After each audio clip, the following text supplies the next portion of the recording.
దేవుని పరిశుద్ధమైన నామమునకు మహిమ ఘనత ప్రభావములు కలుగునుగాక. వీక్షిస్తున్న మీ అందరికీ ప్రభువైన యేసుక్రీస్తు నామములో నా యొక్క శుభాభివందనాలు తెలియజేస్తున్నాను. ఈరోజు మన దేవుని వాగ్దానం యెషయా గ్రంథము 57వ అధ్యాయం 15వ వచనం. వినయము గల వారి యొద్దను దీన మనస్సు గల వారి యొద్దను నివసించుచున్నాను. చూడండి, చాలాసార్లు మన జీవితంలో ప్రభువా నాతో ఉండయ్యా, నాతో నడువయ్యా, నాకు నేర్పించయ్యా అని మనం ఇలా మాట్లాడుతూ ఉంటాం.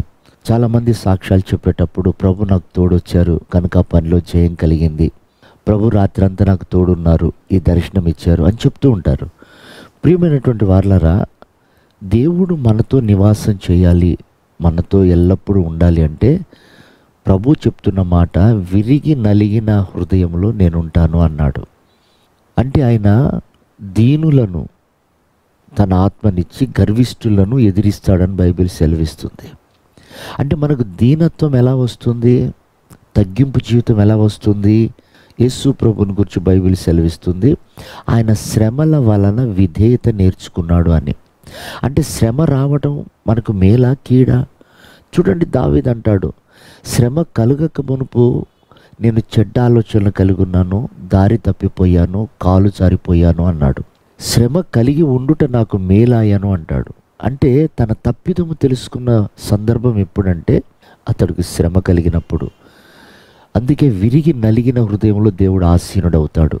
కనుక ప్రియ దేవుని బిడ్డలారా, మనకు మన మనస్సు నొచ్చుకునే పరిస్థితులు మనకు ఎదురైనప్పుడు, మన హృదయం విరవబడే దుఃఖం మనకు ఎదురైనప్పుడు ప్రభు అంటాడు, అప్పుడు నేను నీలో నివసిస్తాను. ఎందుకంటే పరిశుద్ధాత్మకున్న పేరు ఏమిటంటే ఆదరణకర్త.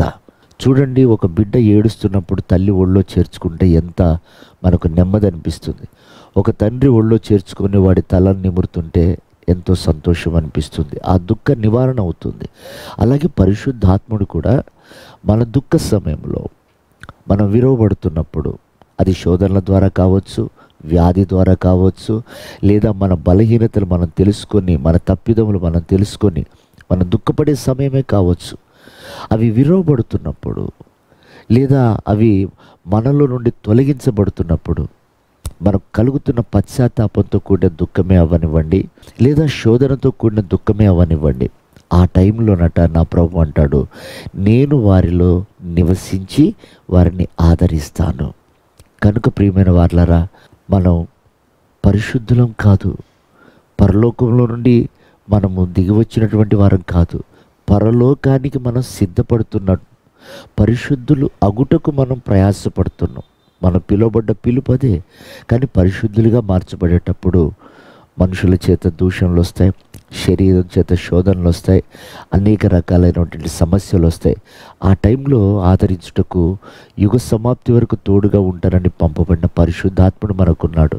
కనుక ఆయన ద్వారా ధైర్యపరచబడదాం, ఆయన ద్వారా ఆదరించబడదాం, ఆయనతో నివాసం చేసి నిత్యము ఆయనతో ఉండుటకు మనం సిద్ధపరచబడతాం. అలాంటి కృప ప్రభు ఈ ఉదయకాలం మనందరికీ దయచేయను గాక. ఆమేన్.